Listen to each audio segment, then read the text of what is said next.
Sabadola. Huiwalua, Sabadola.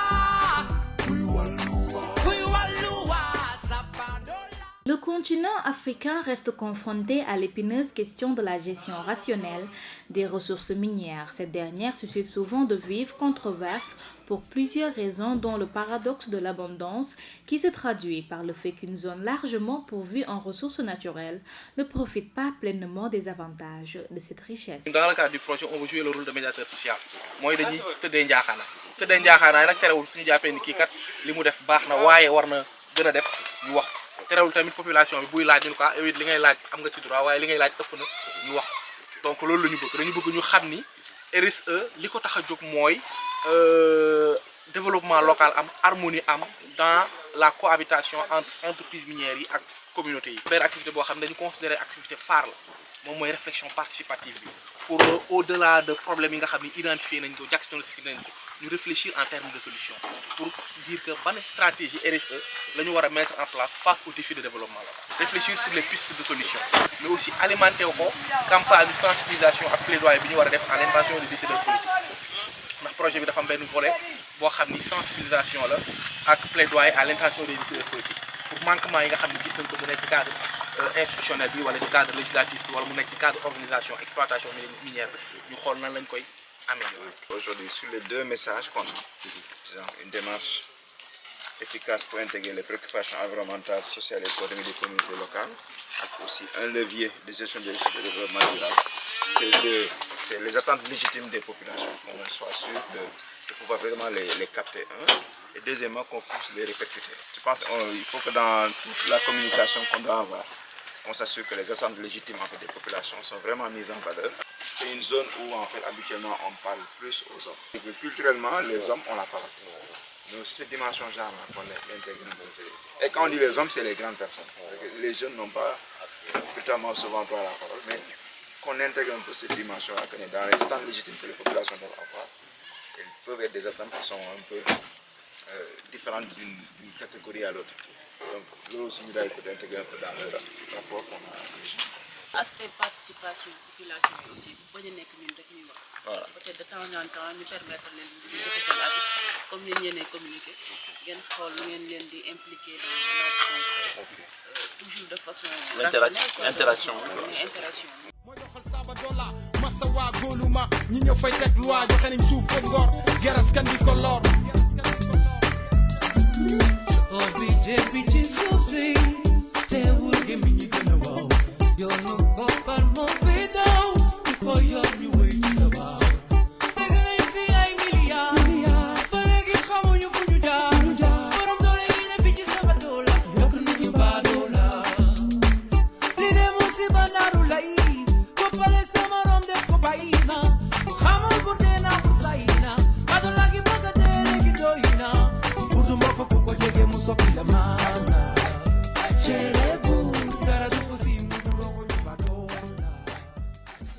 Le Sénégal n'est pas épargné par ce phénomène, même si les plans d'affaires des investisseurs font croire à un développement local soutenu par une injonction massive de capitaux apportés par les industries minières. Les réalités de terrain révèlent un impact limité au niveau local. Cette situation crée de vives contestations et des conflits parfois sanglants. Selon le chef de village, l'entreprise ne peut pas prendre en compte tous les besoins de la population.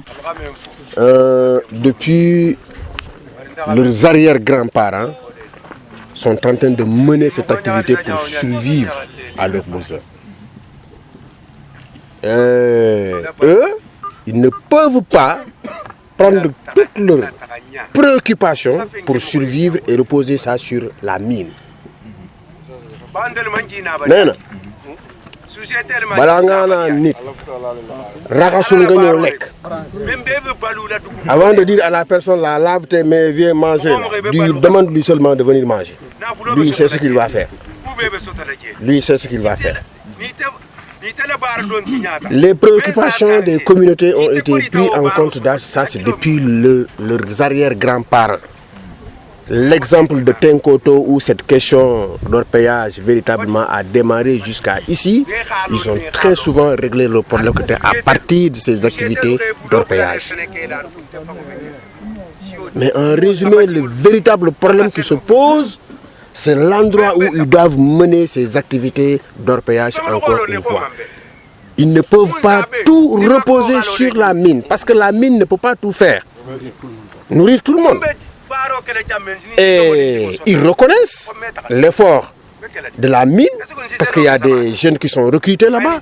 Mais est-ce qu'il faudrait venir mettre tout sur le dos de la mine pour pouvoir survivre? Rehausser le niveau de vie de toute zone ciblée est le but de tout projet. Et le plan RSE va dans ce sens-là. Oui, c'est pourquoi nous avons souscrit. On est conscient que la responsabilité sociale des entreprises peut contribuer grandement à la promotion du développement dans la zone. Oui, et si on doit faire du développement, nous, on ne crée pas le développement. Je pense que le développement, c'est une compétence qui a été transférée. C'est transféré, on ne peut pas, on a parlé de forage, on a parlé d'éducation, on a parlé, non, on ne crée pas des écoles. Nous n'avons pas cette responsabilité. Nous ne créons pas d'écoles, nous ne créons pas des forages. Non, tout cela, on le fait en contribution à la collectivité. On a parlé d'éducation. Non, ce sera capitalisé par le besoin exprimé par les collectivités et nous, on vient en appoint. Au-delà de cela aussi, au niveau de notre politique sociale et géo, il est très clair, toutes les préoccupations, si ce n'est pas consigné dans les plans annuels d'investissement des communautés rurales, non, on n'est pas dessus. Il faut que ça soit un besoin exprimé par les communautés, consigné dans un plan global. C'est en ce moment seulement que nous nous appuyons dans la réalisation de ces préoccupations. La caravane de sensibilisation a démarré le 15 décembre 2014 avec une première zone d'intervention, le village de Sabodola. Situé à quelques 60 km de la ville de Kédougou, Sabodola est l'exemple typique du paradoxe de l'abondance. Bien qu'étant assis sur des ressources, le village peine à sortir de la pauvreté. Cette pauvreté est encore plus accentuée par le fait que les populations ne veulent pas pratiquer l'agriculture, qui pourtant est le seul pilier sur lequel repose l'avenir de la région. L'orpaillage traditionnel est la source de beaucoup de tensions entre population et entreprises minières, les unes se prévalant de la terre de leurs ancêtres et de leurs identités culturelles, les autres des droits d'exploitation octroyés par l'État du Sénégal. Pour apporter une contribution à la résolution de ces conflits, le programme ENDA Lead Afrique francophone propose une dimension supplémentaire dans le débat, en privilégiant la recherche de solutions basées sur un dialogue constructif et un respect des engagements mutuels des différentes parties prenantes. Une telle approche favorise l'émergence d'un nouveau paradigme consistant à passer de la confrontation à la concertation. C'est un projet pilote de MEC envers la population. Juste, c'est pour les encourager à quitter l'orpaillage vers l'agriculture. C'est une certaine orientation, quoi. Maintenant, depuis le début de l'année, on est en train de cultiver non seulement du riz, mais du maïs. Le riz, on l'a fait déjà rentrer à la maison, comme vous avez vu ici là. Maintenant, pour ce qui concerne le maïs, on a travaillé, après avoir fait la récolte, on a mis au séchage ici pour 40 jours maintenant. Maintenant, le 40e jour, on est allé chercher la machine pour venir égrener, puisqu'on ne peut pas égrener sans faire le séchage. Donc le temps, on a fait 40 jours de séchage ici pour égrener. C'est pourquoi la machine est là maintenant pour ça. Exactement. Pouvez vous expliquer le processus? Oui, le processus qui est là, vous voyez les miradors là. Vous voyez les miradors, chaque individu, chaque propriétaire a son mirador ici là. Ils ont enlevé, ils ont mis ici, après ici, on est entré, la machine est venue. Quand la machine est venue, juste maintenant c'est pour prendre, il y a toute une équipe ici. Il y a une équipe qui met le maïs dans les sacs, une autre transporte pour ici, donne à ces gens-là pour mettre là-dedans. Après, vous voyez deux autres là qui sont en train d'enlever le maïs grain pour mettre dans les sacs, dans les emballages. Donc c'est un peu la chaîne. Indalit promeut la démarche de la responsabilité sociétale des entreprises RSE comme outil de médiation sociale et une alternative pour la résorption des conflits liés à l'exploitation minière. Dans cette perspective, la RSE s'avère un moyen efficace pour garantir, selon une approche systématique, un meilleur profit aux acteurs concernés par l'activité d'exploitation minière. À Sabodola, le programme Lead Afrique francophone est parvenu à discuter avec les populations représentées par le chef de village et les représentants de l'entreprise Teranga Gold Opération, notamment M. Issa Dabo, coordonnateur des affaires sociaux, qui tous deux reconnaissent et adhèrent à l'approche RSE comme un levier de gestion équitable des ressources locales et de développement durable. À Dambankhoto, village où se sont déplacées certaines populations concernées par les externalités négatives de l'exploitation minière, le programme Lead Afrique francophone est parvenu à discuter avec la population dans un cadre jovial afin de les informer de l'avantage de l'adoption d'une charte RSE par les entreprises. Par la même occasion, les réalisations de l'entreprise dans le cadre de leur politique RSE ont été visitées. Le mardi 16 décembre 2014, la caravane s'est rendue en direction des villages situés sur l'axe Mako-Tomboronkoto, Tamba-Numbia, au niveau de la zone de Mako. Le président des orpailleurs traditionnels a félicité la démarche du programme Lead Afrique francophone dans la recherche de solutions basées sur un dialogue constructif et un respect des engagements mutuels des différentes parties prenantes. Puisqu'il s'agit, n'est-ce pas, d'une caravane sur la RSE, je voudrais donc dire de prime abord, nous, la compréhension, n'est-ce pas, que nous avons dans la RSE, c'est de construire des relations, n'est-ce pas, de bon voisinage, n'est-ce pas, avec les communautés, n'est-ce pas, qui nous accueillent. Dans ce cadre-là, à toutes les étapes du processus ou bien de la vue du projet, nous invitons des partenaires. À défaut de pouvoir éviter, nous minimisons. Et si nous n'arrivons pas à minimiser, en dernier ressort, nous compensons. Voilà, donc c'est pourquoi nous consultons, parce qu'elles connaissent mieux que nous leur terroir. La caravane s'est arrêtée au lycée de Mako afin de s'entretenir avec le proviseur du lycée qui nous a fait part des conséquences de l'implantation de la mine dans la zone, souvent à l'origine des départs d'élèves qui sont sous la pression familiale, vont effectuer certains travaux au niveau des mines. L'état de réglementer donc l'exploitation, il y a de moins en moins d'exploitants qui sont là. Mais en ce qui nous concerne et en ce qui concerne le partenariat entre le lycée de Mako et les sociétés qui sont dans la zone, on peut dire qu'il y a certaines choses qui ont été faites quand même. Parce que quand je suis venu, j'ai eu la chance de rencontrer le chargé, donc, je pense, des ressources humaines. Une société qui se trouve par là, c'est le Mako Compagnie Exploration. Voilà, ils sont venus parce que c'est eux qui nous avaient effectivement donc construit le forage se trouve derrière. Derrière, il y a un forage. Voilà, il y a un forage se trouve derrière. Ils l'ont donc construit avec donc disons un château d'eau. Comme le forage est en panne, j'ai adressé une correspondance afin qu'ils puissent venir préparer cela. Donc, ils étaient effectivement venus. Aussi, ils nous avaient demandé quels sont leurs besoins, disons, en matériel didactique au niveau de l'établissement. On leur a fait en sorte de l'inventaire de tout cela. Mais jusqu'à présent, ils ne sont pas encore revenus. Nous supposons que peut-être nos doléances. Bon, je les ai rappelés.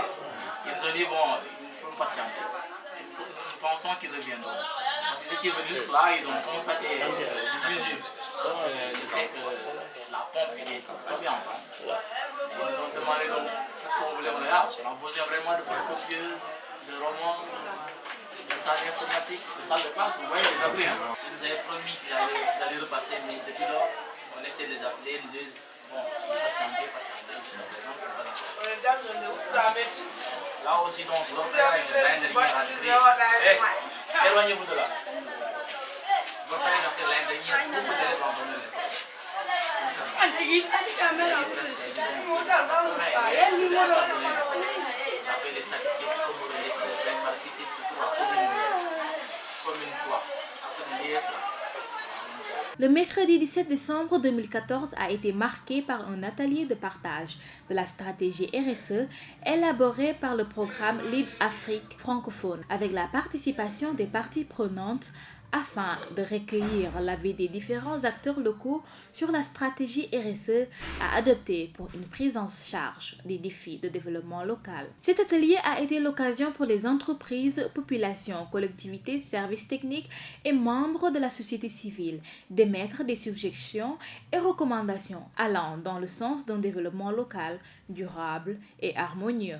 Cet atelier a surtout comme raison, c'est un peu la finalité des 2 jours de caravane qu'on a. Nous voulions, sur la base des constats qu'on a fait sur le site, partager avec aujourd'hui tout ce qui a été déconcentré, partager avec ceux des membres des organisations de la société civile, partager aussi avec tout ce qui a comme collectivité locale sur en fait, les problématiques de la RSE au niveau des zones d'exploitation minière. Le projet lui-même, qui s'appelle approche systémique du développement rural, la RSE comme alternative aux sanctions liées à l'appropriation des terres par les zones d'exploitation minière projet au Sénégal, s'est déjà déroulé pour une bonne part au niveau des Thiès où nous avons organisé beaucoup d'ateliers de sensibilisation, de renforcement de capacités et même là on est rendu à peut-être apporter un soutien aux initiatives locales de développement. Nous avons eu une banque de projets de 60 projets au niveau de la zone sur lesquels nous avons travaillé jusqu'à obtenir un financement pour 15 projets sur lesquels en fait nous avons peut-être au début du mois de janvier déjà convié en fait, des groupements qu'on va accompagner et aussi faire aussi la même chose qu'on a fait ici, une caravane populaire, un atelier de réflexion participative pour s'assurer que dans ce qu'on fait, ce ne soit pas juste en fait de la parole qu'on j'ai eu en fait un membre d'une société ici qui me disait nous en avons assez de parler, je veux des actions. Et c'est ça en fait, c'est à quoi nous convions tout le monde, c'est que nous arrêtons surtout de nous arrêter sur des paroles, mais aller plus vers l'action qui pourra nous permettre en fait d'envisager un développement local harmonieux dans un climat social apaisé. Donc cet atelier, la finalité c'est aujourd'hui recueillir, parce que les acteurs de Kédougou sont les mieux à même de dire exactement quelles sont les préoccupations qu'ils ont et comment est-ce qu'on peut, dans la perspective, envisager de travailler aussi bien collectivité locale, entreprises minières, société civile, médias et en fait État, arriver à consolider un peu ce développement local dont tout le monde parle et dont on a besoin. Je disais hier dans une émission à la radio communautaire. Du côté des entreprises, Teranga adhère à l'initiative. Le feedback des organisations avec lesquelles on compte travailler dans le cadre de ce projet-là. En fait, on a une introduction, une justification de la stratégie, des défis liés à la mise en œuvre d'une stratégie RSE au niveau local et le plan d'action autour de la démarche RSE au niveau local. Parce qu'au niveau de l'île, on a le sentiment, c'est qu'on doit marcher avec 2 pieds. La RSE comme démarche et la RSE aussi comme levier, c'est-à-dire comme un outil qu'on utilise pour arriver à quelque chose. Donc c'est la raison pour laquelle en fait, nous avons un peu ce sommet-là. Pour l'introduction, la responsabilité sociétale des entreprises est sollicitée. Différents acteurs sur l'importance de la responsabilité sociétale des entreprises. Les entreprises qui interviennent dans les localités, telles que Kédougou, où les ressources minières sont très importantes, il est important que ces entreprises puissent bien prendre en charge cet impératif. Je ne vais même pas dire une préoccupation, mais c'est un impératif pour moi que les entreprises puissent assumer leurs responsabilités dans le développement de ces localités. Donc il faudrait, avant cela, que les entreprises puissent au moins instaurer des dialogues avec les populations. Et je pense que cette activité-là entre dans ce cadre. Permettre déjà aux populations de mieux savoir ce que c'est la responsabilité sociétale des entreprises, mais aussi permettre aux sociétés aux entreprises minières d'avoir un cadre d'échange avec les populations et avec les autres acteurs. Et ainsi pouvoir déterminer quel partenariat établir. Alors, je pense que ce n'est pas seulement une entreprise qui donne à des populations, mais il faudrait aussi que les populations aussi puissent suggérer. Donc ce sera un partenariat entre les entreprises minières et les populations et aussi avec les autres acteurs, les services techniques, les ONG et autres. Donc il faudrait quand même que ce cadre-là puisse exister, ce cadre d'échange-là puisse exister. Et c'est à ce niveau-là que nous félicitons et nous remercions encore Oscar et Antalis d'avoir pris cette initiative. Donc je souhaite vivement que cette rencontre puisse nous permettre d'avoir de très bonnes orientations qui devraient normalement asseoir le dialogue entre les sociétés minières et la population et les autres acteurs, mais aussi déterminer déjà des pistes de partenariat entre, par exemple, les sociétés minières et les collectivités. Par ailleurs, il est noté que les zones riches en ressources naturelles ne sont pas dotées d'infrastructures. Nous avons sous les yeux d'abord le contexte du projet, les objectifs que s'est fixé le projet, les différentes composantes du projet, la zone ou bien les zones d'intervention du projet, les activités qui ont été réalisées depuis le lancement officiel du projet et les prochaines étapes du projet. Voilà. Pour le contexte, on est parti d'un constat qui fait l'unanimité au niveau des pays africains. C'est le fait de dire que la plupart des pays qui sont riches en ressources naturelles sont pauvres du point de vue économique. Ce fléau a été baptisé à travers la littérature le phénomène, le paradoxe de l'abondance. Il y a d'autres qui parlent de la malédiction des ressources naturelles. Pourquoi? Parce que c'est insensé que des communautés locales qui habitent dans une localité riche en ressources naturelles soient pauvres du point de vue économique. Mais ce phénomène est aussi beaucoup plus visible au niveau du secteur des mines. Pour la simple et bonne raison que ce secteur est en interface avec d'autres secteurs. Quand on parle des mines, il faut qu'on passe d'abord par les ressources foncières. Et les ressources foncières, ça englobe les ressources pédologiques, les ressources forestières, bref, les différents services écosystèmes que les communautés s'appuient pour parvenir à leur subsistance. Face à une telle situation, les communautés locales sont souvent privées de moyens de subsistance parce que la délivrance de titres d'exploitation de permis miniers entraîne de facto la privation de certains besoins de subsistance parce que la plupart des communautés locales tirent leurs activités génératrices de revenus au niveau du secteur primaire. En plus de ce facteur, les communautés locales sont aussi victimes de l'externalité négative de l'exploitation minière. Il n'est pas seulement question de leur priver de leurs moyens de subsistance, mais l'entreprise minière a des impacts négatifs tant sur le point environnemental que sur le point social. Et la plupart du temps, ce sont les communautés riveraines qui sont affectées par ces externalités négatives. Et à la même occasion, on constate que ces communautés-là souffrent d'un manque d'infrastructures.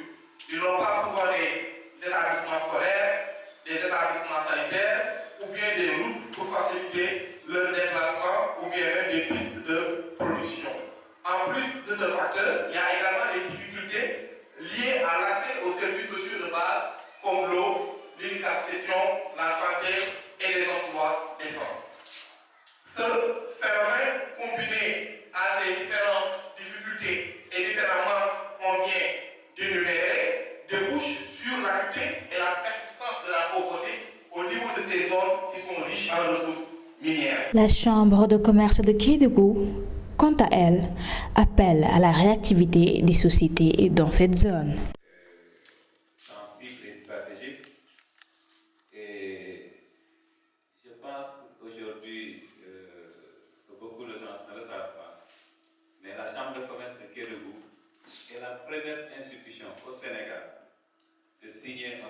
partenariat avec RSE Sénégal en 2010. Je suis le premier dans le Sénégal, j'ai dit. Tout à l'heure, mes amis de l'ARD et du conseil départemental ont bien dit, il y a des acteurs ici qui s'activent sur la RSE, mais la réactivité des sociétés dans la zone est différente par rapport aux sociétés qui sont dans les régions de Thiès. Je vois, c'est pour ça que vous avez focalisé beaucoup plus vos activités dans la région de Thiès. C'est ça qui l'explique. Hein? Moi, je dis que ce n'est pas de leur faute, mais c'est de la réactivité des sociétés qui répondent au programme RSE. Monsieur Philippe Barry, que je connais très bien, je fais partie des gens qui ont initié RSE Sénégal avec Carlos Arboro de l'ambassade du Canada, qui est aujourd'hui retourné au Canada. Nous sommes les trois autour d'un café. On a décidé de mettre en place RSE Sénégal. Beaucoup de gens ne le savent pas. Mais les sociétés minières qui devaient... Parce qu'aujourd'hui à Kédougou, vous savez, l'aspect de Kédougou est un peu particulier. C'est une région où il n'y a pas d'industrie, il n'y a pas d'entreprise à part les sociétés minières. Donc il n'y a pas d'autres entreprises, il n'y a que les sociétés minières. Donc si les sociétés minières-là ne s'activent pas pleinement sur la RSE, ça sera difficile même, vous, ONG ou organisations, de s'activer dans la RSE, dans la région de Kédougou. Je pense que ça répond un peu à cette inquiétude. Et surtout aussi, j'ai entendu des chiffres sur l'emploi. Donc, comme l'a dit M. Baboum de l'ONG La Lumière, est-ce que ces chiffres-là vous ont été donnés par la société minière ou bien l'inspection du travail de Kédougou? Parce qu'il y a une inspection de travail à Kédougou. Parce que moi-même, jusqu'à présent, je n'arrive pas à avoir exactement les chiffres exacts des emplois locaux de ces sociétés minières-là. C'est trop, il y a un flou total. Donc, tu poses des questions. Jusqu'à présent, on te dit, OK, on va vous donner, on va vous transmettre. Mais jusqu'à présent, moi, personnellement, je n'arrive pas à trouver des chiffres exacts. Donc, c'est difficile. Quand les jeunes qui travaillent là-bas même, qui ont une association, quand moi, je les interpelle, ils me disent exactement, il n'y a pas 200 emplois même. Le nombre n'atteint même pas 200 emplois. Et quand j'entends les sociétés minières donner plus de 200, donc l'inspection du travail ne parvient pas encore à me donner les chiffres exacts. Je pense peut-être, comme il y a le préfet ici, donc il va lui aussi essayer de voir s'il peut trouver les chiffres exacts. Sabadola